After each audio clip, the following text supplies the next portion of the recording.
I've talked a lot about the Mario RPG bosses on this channel, but something that I really haven't discussed in great detail are the first bosses. The difficulty of what making a good first boss has is that you don't have the abilities at that point in the game. Even with that though, some bosses can truly nail it and still make it an enjoyable experience. So I'm going to rank every single first boss in every single Mario RPG. The only Mario RPGs that I'm not going to be including are the Mario and Rabbids games, because I really just don't feel like talking about them. We got a decent amount of bosses to go through, so let's just go right into this list.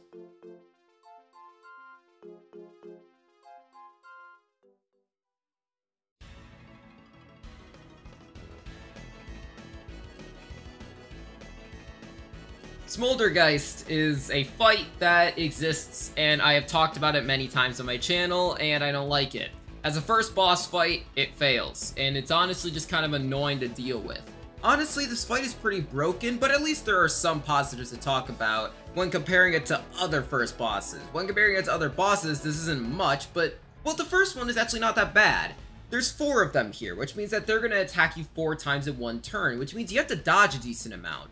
That's not bad. That's actually pretty nice. And also, the positive here is there's 2 attacks here, which some boss fights on this list only have 1 attack. So you know what? 2 is better than 1.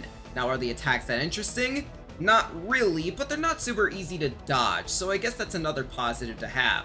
But the rest of this fight is not great, and one of the worst things about it is the concept. This fight is broken, and the reason for that is because the main concept here is that Smoldergeist is on fire.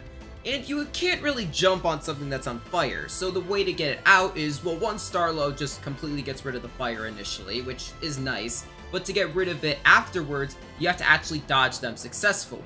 If you don't, you get deadlocked, which I don't like. That makes the fight broken, and it means that your turn for one turn is just completely lost, which I'm not a big fan of, especially because you can't do anything just to completely idle and wait.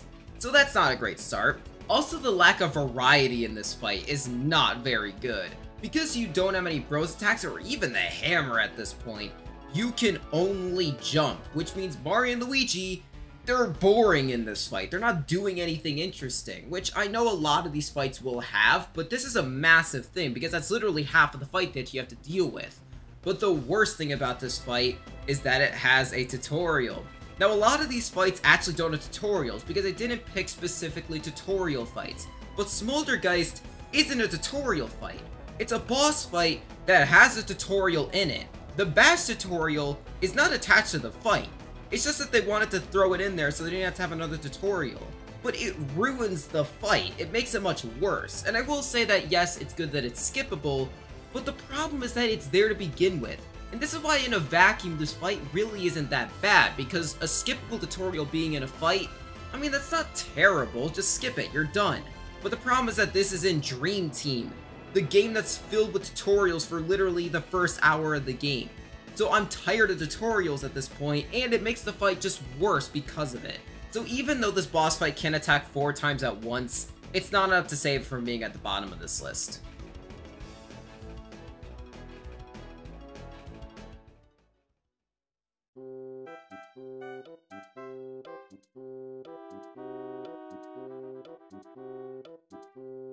The Goomba Bros are so lucky not to be at the bottom of the list because there is so many things wrong with this fight. Or at the very least, there's many things that are just missing here. The main good thing about this fight is that they can attack twice at once, which is great.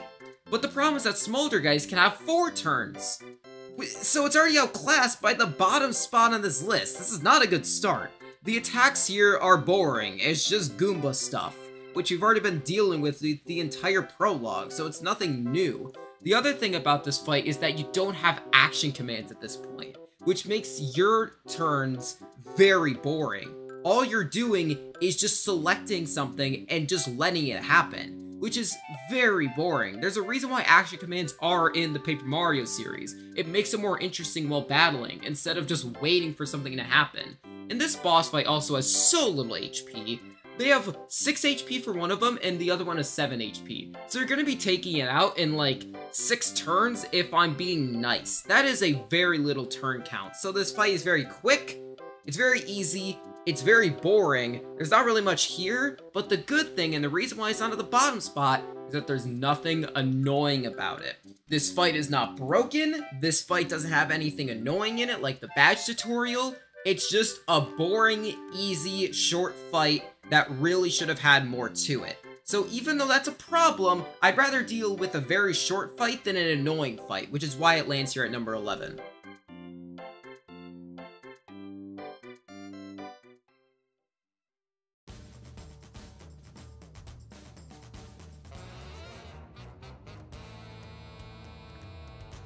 This is the first time I've ever actually talked about Super Mario RPG on my channel, and that's funny, because the first time I'm talking about it, I'm talking about one of the most bland fights in the game.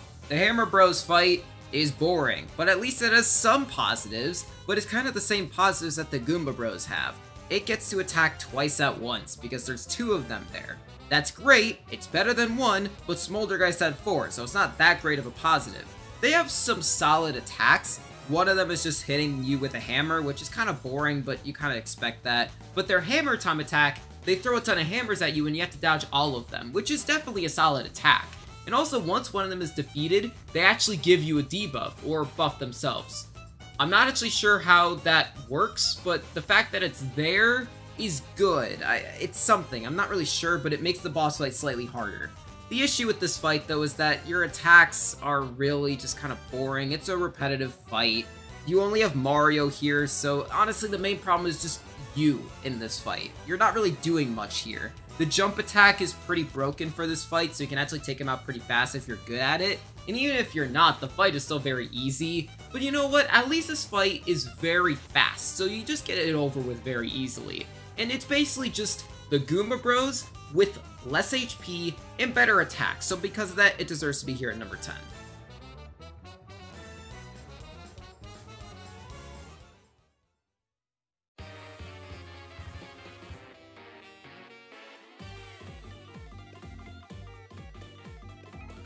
The interesting thing about the Kamek fight here is that the problems with the fight really don't come with the fight itself. It mainly comes with how broken Sticker Star's battle system really is. The main positive here is that Kamek has some enemies blocking him, and because of how Sticker Star's battle system works, you can't actually target which enemy you want to hit, so you have to get through them before you attack Kamek. So it actually kind of benefits this fight slightly. The problem is that they're Goombas. They have 5 HP, which is very easy to take out in this game.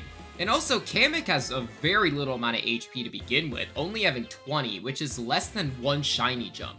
So this fight will go very fast, especially if you have a battle spinner to land. If you have all 3 turns with the battle spinner, you can take this boss fight out in 1 turn and it's done.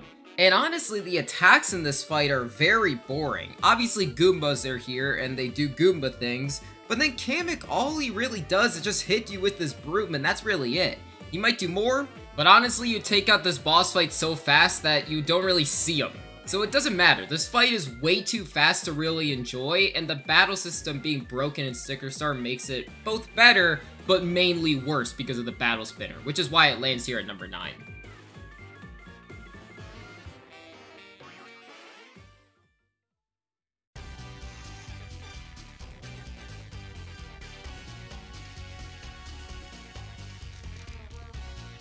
Oh, Chunks isn't a bad boss fight, but it's definitely got some pretty bad things with it. The main positive is actually a solid positive here, and it's that I think his attacks are pretty solid. His first attack is just jumping around, which, I mean, it's not great, it's just him jumping. And the other one is that he has to grab you and throws you around. That's pretty solid. The main positive about these 2 attacks, though, is that they actually defend himself from your main attack of just jumping on him. You don't have any pixels that can damage him, and I guess items, but items are kind of niche to use anyways. The problem is that you could still cheese him pretty easily. Because he only has 20 HP, which really is not that much in the game at all, you just pick him up with throw him at the edge, and constantly just jump on him and do stylish moves so he can't get up. Because this is so easy to cheese him with, it actually makes it way too easy of a boss fight. So in that regard, it's not great, but at the very least, the attacks are trying to stop that. So I gotta respect that a little bit, which is why it deserves to be at number 8.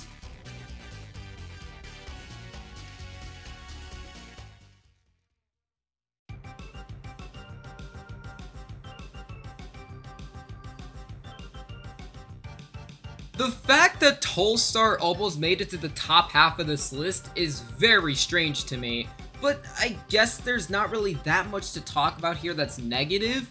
The main positive here is that you actually can use Bros attacks.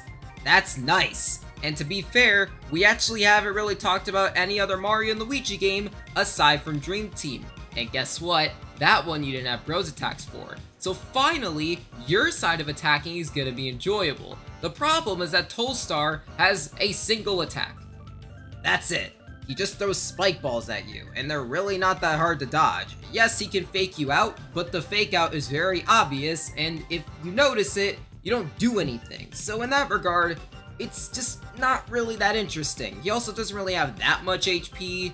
I mean, he has more HP than some of the bosses we've talked about, or it feels like he has more HP, but it's still not a lot, so because of that, he ranks here at number 7.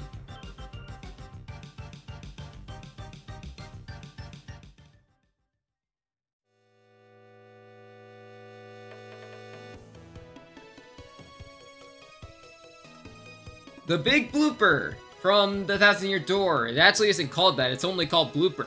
Isn't that interesting? It's probably more interesting than anything this fight can bring. The thing about this fight is that the positives here are like really basic compared to other fights. But, I mean, there's more than one attack per turn, because when he's in phase 1, there's 2 tentacles that you have to hit, so that's pretty nice. And oh, did I mention, phase 1, there's 2 phases in this fight. This is something that has not been brought up in any other fight so far. The only thing that you could theoretically mention is like Tolstar talking, and that really doesn't count. Also, the HP really isn't that bad in this fight. Each tentacle has 3 HP, and then Blooper himself has 12, which 18 in total really isn't that bad.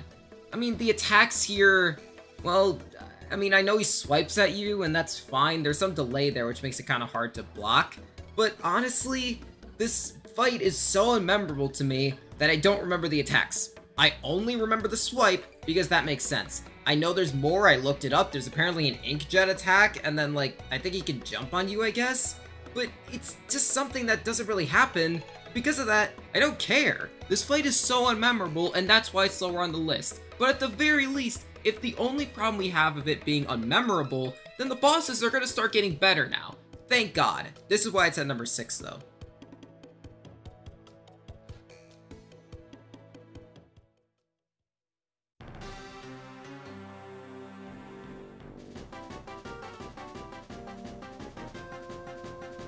The Elite Hammer Bros has always been a very weird first boss to me. It's not bad, it's just very unique, and I think the main reason for it is because in Partners in Time, you always fight a boss fight with both the bros and the babies. Except for this one where you only fight it with the babies. I don't mind it though, it's like a nerf to you, and I think it was needed, because if that wasn't the case, this boss fight would have been way too easy. Even though this boss fight isn't super difficult, but I do like the nerf here. Honestly, this boss fight really isn't that bad at all. I think the attacks here are solid. The one attack where he just hits the other dude into you really isn't that interesting, because you can very easily counter it. I mean, yes, he does sometimes fake it, but it's very easy to tell. I will say that once one of them goes down and one of them just constantly attacks you, I actually like that hammer attack much more than the other one, because it's way more difficult to dodge.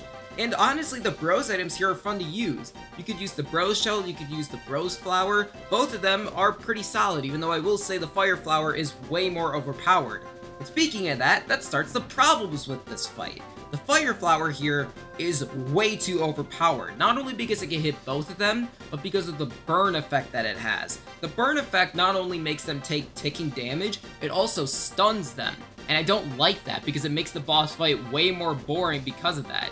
Yes, it might force one of them to do the hammer attack, which I don't mind, but it just makes the boss fight more boring. There's less attacks that are thrown at you, so because of that, it makes it way too easy in my opinion.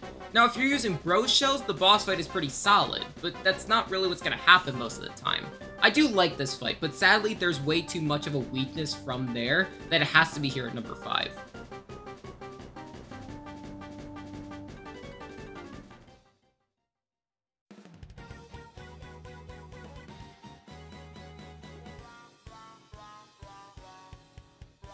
The Morton fight was the fight that won the tiebreaker over the Elite Hammer Bros, and it's for one simple reason. This fight, as an intro to the Color Splash bosses, works very well. I think that the Lead Hammer Bros one had a very terrible intro to other bosses in that game, but this one works way better. It has a very simple system that every other Color Splash boss follows. You just do a couple things, and then you use a thing card, then you damage him and just defeat him. That's all you do for this boss fight, and it works. It's very simple, but again, it works. The first part of this fight, he has a pedestal that he stands on, and then he sends a couple enemies in front of him like Kamek. And just like Kamek, it has the same problem. The enemies have very little HP, and you can very easily take them out. And all you have to do is just use a hammer attack on his pedestal. But it's a very simple thing to do for a first boss fight, and I don't mind it. It's two concepts that are kind of linked together, so I kind of like it. He also tries to damage you with his hammer, and it doesn't do a ton of damage, but it's enough damage that I don't mind completely. And also, once he actually has enough damage dealt to him, he makes his hammer flaming, and you have to use the fire extinguisher to take him out. And the fire extinguisher is not a very hidden thing card, and also it's very obvious that you have to use it, and that's very appreciated. After that though, I will say the one negative I have is that once you use the fire extinguisher, the boss fight becomes a complete joke. Some boss fights in this game actually have stuff after it, but not in this case. Once you use the fire extinguisher, it does over half his damage, and you just do like one attack left, and it's done. The fight is basically done after the thing card is used, which is not great, but honestly, again, the fact that it develops a system that is used throughout the entire game, I very much appreciate, and that's why it deserves to be here at number 4.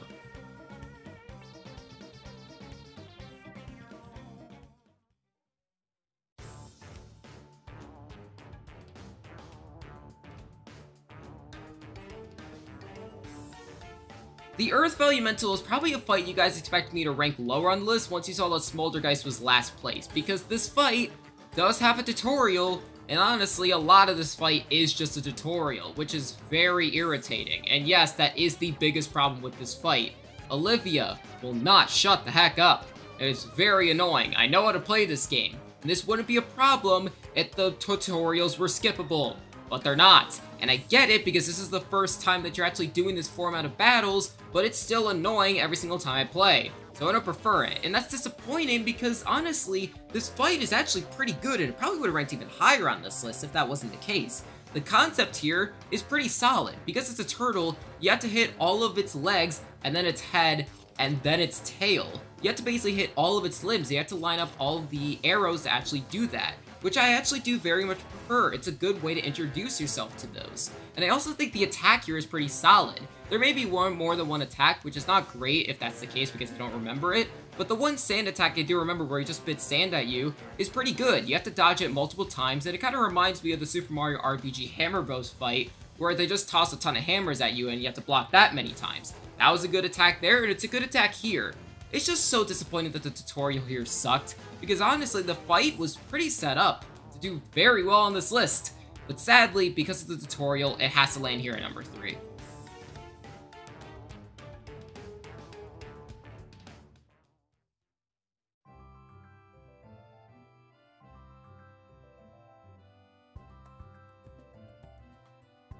The top 2 on this list were very close to each other, and I think they're really the only 2 contenders to be number 1 on this list by a mile. Every other boss really wasn't that close, but these top 2, these are the good bosses that I have on this list. Petey Piranha sadly does not make the number 1 spot, and I'll talk about why in a little bit. Honestly, this boss fight was actually very set up to be number 1. There's a lot of positives to talk about. You actually have bros attacks here, which is something that I've talked about before with other Mario and Luigi games, but here it feels more unique because you have 3 characters instead of just 2. You have the green shell, you have fire flowers, and you have the trio rackets. All of them feel very different from each other, which is very appreciated. I think the main positive with this fight though is that Petey Piranha himself has a lot of attacks. He can run into Paper Mario and he has to float in front of him. He can actually eat you and he has to grab you to do so. He has the screen chase segment, which is obviously very good. He also has the shockwave, which is actually pretty difficult to dodge with 3 characters.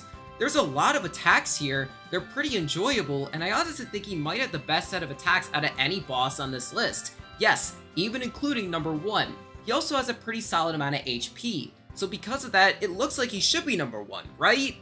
There's a couple problems with this fight though, and it's mainly just the stuff that is lacking. There's not something that's annoying here. The only thing that is kind of annoying here to mention is that, yes, the paper airplane Even though it's a cool concept, it does have a tutorial that you have to deal with, and it does take a while to do so. It's not the worst tutorial. I do think it's not as bad as Olivia in the Earth Vellumental fight, but it's still something that you have to deal with it and something I have to consider.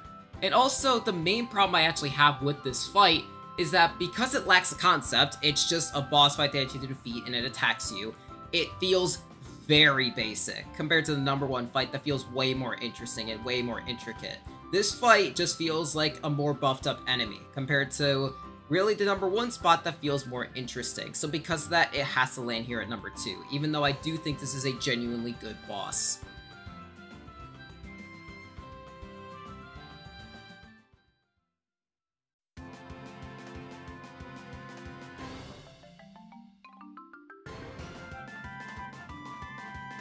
The Sea Pipe statue I knew was going to be #1 on this list, and it really wasn't that close, because to me, this is the perfect first boss. The attacks here are solid. They're not as good as Petey Piranha's, but there's definitely a decent amount here.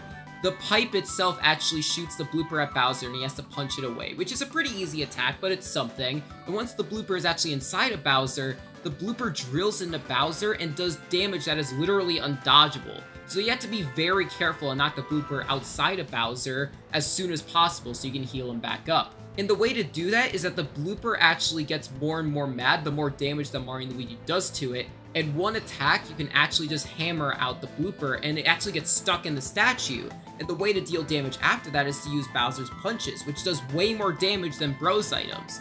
And honestly, the main reason why the Sea Pipe statue is so good, and why I really like this boss fight as a first boss, and really what every single first boss should do in my opinion, is that it tests all the abilities that you learned up to this point. It tests your punches, it tests the vacuum block, it tests your Bros items, it tests your hammer, and your jump. Every single ability that you've learned up to this point is used at least once, which is very appreciated. It's what I think a first boss should do. In my opinion, a first boss needs to test all your abilities you've learned, and the Sea Pipe statue is the pinnacle of that. Every single first boss should look up to this one to see how a good first boss truly is, and that is why this boss fight is #1. Thank you guys for watching this video, and yeah, see you guys later, bye.